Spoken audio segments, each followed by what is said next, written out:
Сәлеметсіздер ме, құрметті студенттер. Бүгінгі біздің нөмірі 4-ші практикалық жұмыс жеткізуші мен шартты ұзарту туралы шешім қабылдау процесін модельдеу.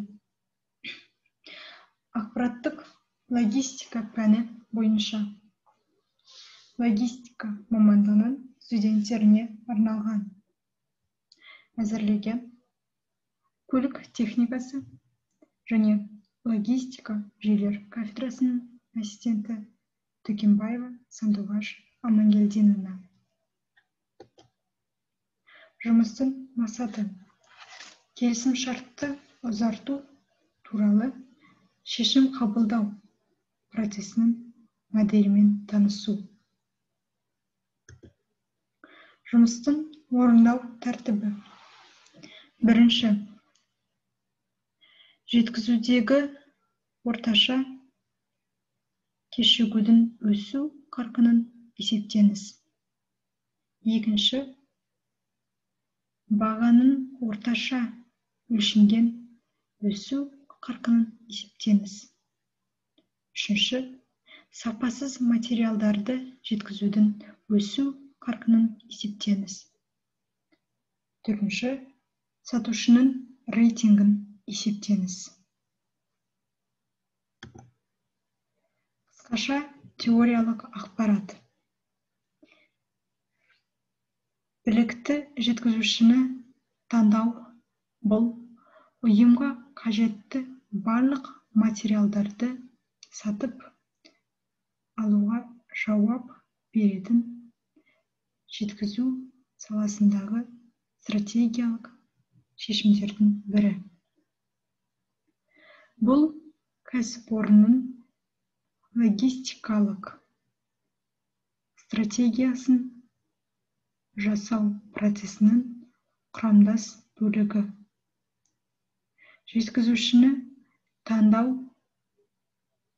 ұйымның басқарушы персоналының маңызды міндеттерінің бірі болып табылады. Логистикалық стратегия оны жүзеге асыру кезеңінде қабылданған егжей-тегжейлі шешімдерге әкеледі. Мысалы, жеткізушіні таңдау туралы стратегиялық шешім олардың қанағаттандырарлық қызмет көрсетуді жалғастыру үшін жеткізушілердің қызметін бақылауға негізделген орта мерзімді тактикалық шешімдерді қабылдауға әкеледі. Бұл жеткізушілердің рейтингі деп аталады. Көбінесе бұл бейресми түрде сапалық деңгейде субъективті талдау ретінде жүзеге асырылады. Бірақ кейде ұйым жеткізушілер қызметінің әр аспектісін сандық түрде өлшей отырып, күрделі көрсеткіштерге жүгінеді. Ең жалпы тәсілдердің бірі маңызды факторлардың тізімін жасау және жеткізушінің осы тізімін барлық позициялары үшін белгіленген стандарттарға қаншалықты сәйкес келетінін тексеру. Мысалы, осы тізімде мынадай факторлар өлшемдер болуы мүмкін. Өнім берушінің қаржылық жағдайы қаншалықты берік, ол шикізатты материалдарды мерзімінде жеткізуді қамтамасыз ете ме? Оның бағасы бәсекеге қабілетті ме? Ол жеткізетін өнім сапалы ма? Және тағы басқалары. Егер өнім беруші ең болмағанда бір критерийді қанағаттандырмаса, тапсырыс беруші онымен анықталған кемшілікті жою тәсілдерін талқылайды және басқа өнім берушіні іздейді. Өнім берушімен шартты ұзартуға бұрын жасалған шарттар бойынша жұмыс нәтижелері айтарлықтай әсер етеді. Олардың негізінде өнім берушінің рейтингі есептеледі. Демек, жеткізілім шарттарының орындалуын бақылау жүйесі осындай есептеу үшін қажетті ақпаратты жинауға мүмкіндік беруі керек. Жеткізушімен келісімшартты ұзарту туралы шешім қабылдау әдісімен қарастырыңыз. Ұсынылған әдістемедегі негізгі ұғымдардың бірі жеткізушінің рейтингі.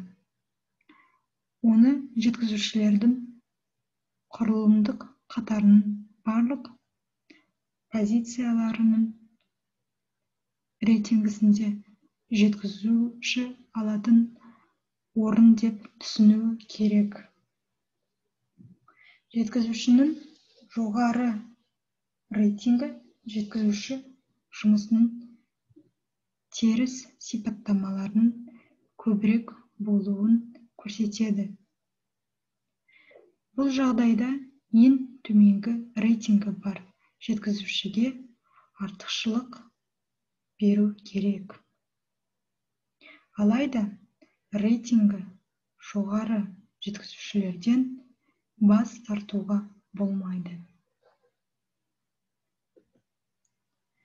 Олардың қызметін бақылау, жетілдіруді қажет ететін салаларды анықтау және ұсынылған жасартуларды қалай жақсы жүргізу керектігін келісу орындау. Тек төтенше жағдайларда ұйым жаңа жеткізушілерді іздей бастайды. Жеткізушімен келісімшартты ұзарту туралы басқарушылық шешім қабылдау міндетіндегі критерийлерді бағалау жүйесі олардың жұмысының теріс сипаттамаларының өсу қарқынын тіркеуге негізделген. Бұл басқару шешімін қабылдау әдісімен енгізу Microsoft Excel кестелік процессор ортасында компьютерлік модельдеуге негізделген және 3 кезеңнен тұрады. Бірінші кезеңде сараптамалық немесе логикалық әдісті қолдана отырып, жеткізушімен шартты ұзарту туралы шешім қандай критерийлер негізінде қабылданатыны анықталады. Экономикалық көрсеткіштерді таңдау. Жеткізушілерді саралау жүзеге асырылатын сипаттамалар кәсіпорынның нақты жағдайларына, кәсіпорынның алдында тұрған тәуекел дәрежесіне және сатып алу немесе жеткізу арқылы қамтамасыз етілетін материалдық ағымды іс жүзінде іске қосатын механизмге қатысты міндеттерге байланысты. Осындай критерийлер ретінде жеткізілетін өнімнің бағасы, жеткізілетін шикізаттың материалдардың сапасы, сондай-ақ жеткізушілердің шикізат пен материалдарды жеткізудің белгіленген мерзімдерін бұзу динамикасы сияқты бағалау көрсеткіштерін пайдалану ұсынылады.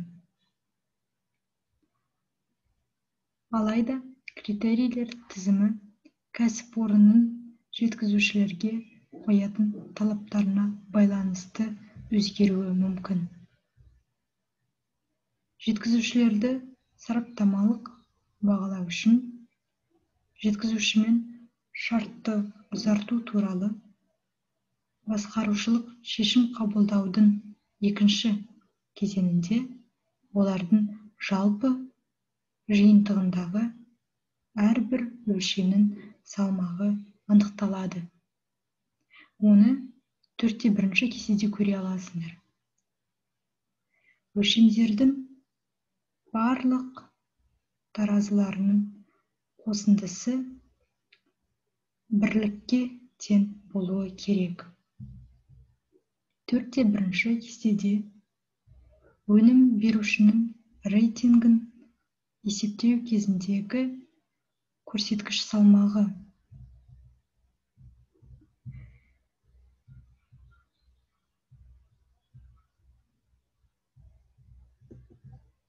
содан кейін бастапқы ақпараты бар кестелер жасалады. Жеткізілетін шикізат материалдар бағасының динамикасы. 4/2 кесте. Сапасыз шикізатты материалдарды жеткізу динамикасы. 4/3 кесте. Шикізат пен материалдарды жеткізу мерзімдерін бұзу динамикасы. 4/4 кесте. Бастапқы деректері бар кестелер төменде келтірілген. 3-ші кезеңді іске асыру барысында келесі міндеттер шешіледі. Материалдарды жеткізудегі орташа кешігудің өсу қарқынын есептеу. 4/5 кесте. Шикізат материалдар бағасының орташа өлшенген өсу қарқынын есептеу. 4/6 кесте. Сапасыз шикізат материалдар жеткізілімінің өсу қарқынын есептеу. 4/7 кесте. Жеткізушілердің рейтингін есептеу. 4/8 кесте. 4/2 кестеде жеткізілетін шикізат материалдар бағасының серпіні белгіленген, көрсетіледі. Кестеге назар аударамыз. 4/3 кестеде сапасыз материалдарды жеткізу динамикасы көрсетілген.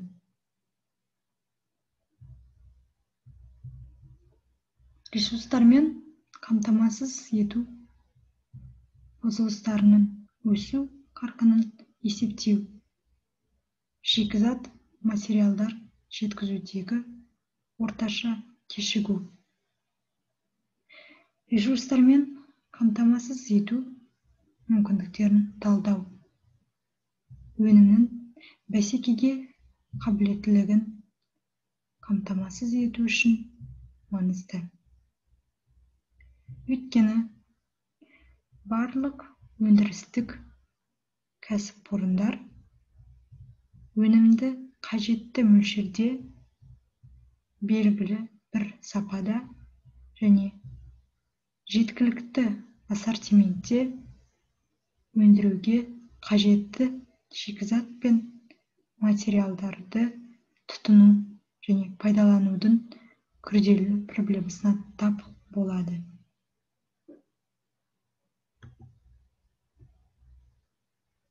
Бұл талдаудың аспектілерінің бірі жеткізілімнің сенімділігін сандық бағалау орташа кешігу яғни бір жеткізілімге кешігу күндерінің саны.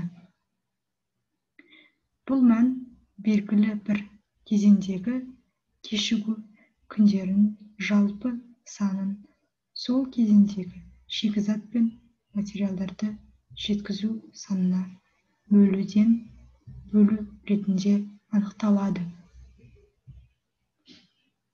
Кесте мәліметтері негізінде 4/4 әрбір өнім беруші бойынша кестеде көрсетілетін шикізат пен материалдарды жеткізу процесінде орташа кешігудің өсу қарқыны есептеледі 4/5. 4/4 кестеде шикізатты материалдарды жеткізудің белгіленген мерзімдерін бұзу серпіні белгіленген, және де кестеге назар аударамыз.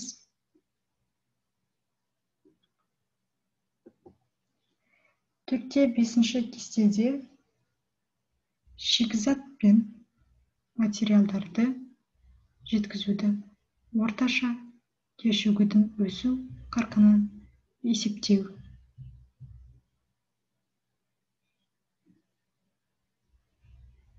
Және де ескертпеге міндетті түрде назар аударамыз.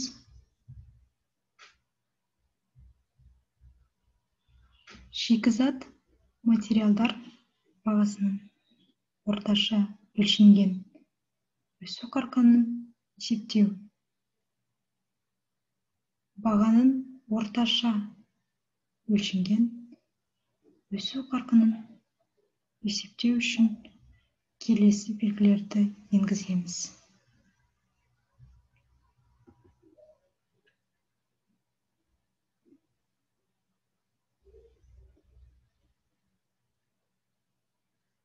TX материалдар бағасының өсу қарқыны. TH материал бағаларының өсу қарқыны H. SX 1000 теңге материалдардың құны X. SY 1000 теңге материалдардың құны Y. DX ағымдағы кезеңдегі жеткізілімдердің жалпы көлеміндегі X материалының үлесі. DY ағымдағы кезеңнің жалпы жеткізілім көлеміндегі Y материалының үлесі.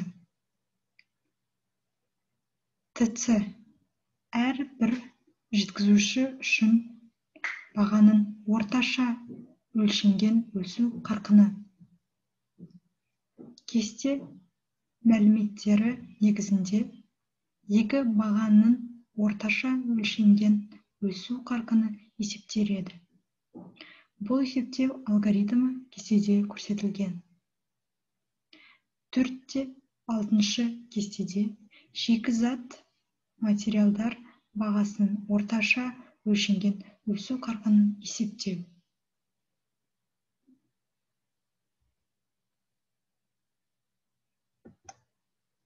Ескертпеге міндетті түрде назар аударамыз. Сапасыз шикізат материалдар жеткізілімінің өсу қарқынын есептеу. Жеткізілетін шикізаттың материалдардың сапасы кәсіпорынның өнім ассортиментінің құрылымына кіретін өнім өндірісіне үлкен әсер етеді. Тиісті емес сападағы шикізатты материалдарды жеткізудің өсу қарқынын есептеу кестедегі ақпарат негізінде әр жеткізуші үшін жасалады. 4/3 бұл есептеу алгоритмі кестеде келтірілген 4/2 жеткізушілердің барлық позицияларының сұрыпталған қатарындағы жеткізушінің рейтингін анықтау.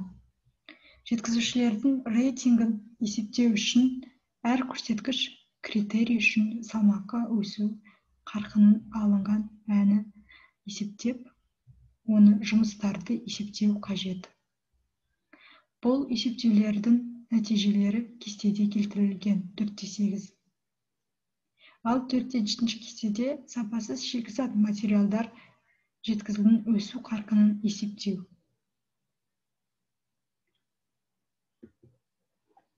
Ескертпеге міндетті түрде назар аударамыз. Критерийлерді бағалау жүйесі бағаның өсу. Жеткізілімдердің жалпы көлеміндегі сапасыз тауарлар үлесінің өсуі. Жеткізілімдердің белгіленген мерзімдерінің бұзылуының өсуі сияқты жеткізушілер жұмысының теріс сипаттамаларын өсу қарқынын тіркеуге негізделгендіктен шартты қайта жасасу кезінде ең төменгі рейтингі бар жеткізуші артықшылық беру керек. F79, G79, H79 мекен жайлары бар ұяшықтар мәндерінің ішіндегі ең аз мән шартты қайта жасасу кезінде артықшылық берілетін жеткізушіні анықтайды. Рейтингі жеткілікті жоғары нөмір 1 жеткізушімен шартты ұзарту туралы шешім қабылдау үшін C76, C78 ұяшықтарының мазмұны талдау қажет.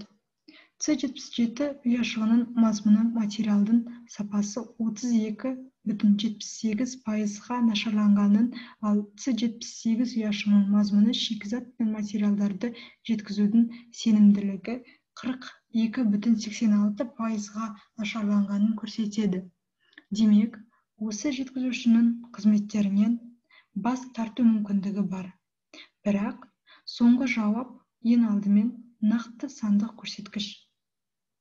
Рейтингі болған кезде талқылау мен келісудің тіркесімен береді. 4-8 кесте жеткізушілер рейтингін есептеу. Кестеге назар аударамыз. Ескертпеге міндетті түрде назар аударамыз. Практикалық жұмысты орындауға арналған тапсырмалар. Бақылау сұрақтарына міндетті түрде жауап береміз. Және де бүгінгі сабақ осымен аяқталды. Назарларыңызға рахмет.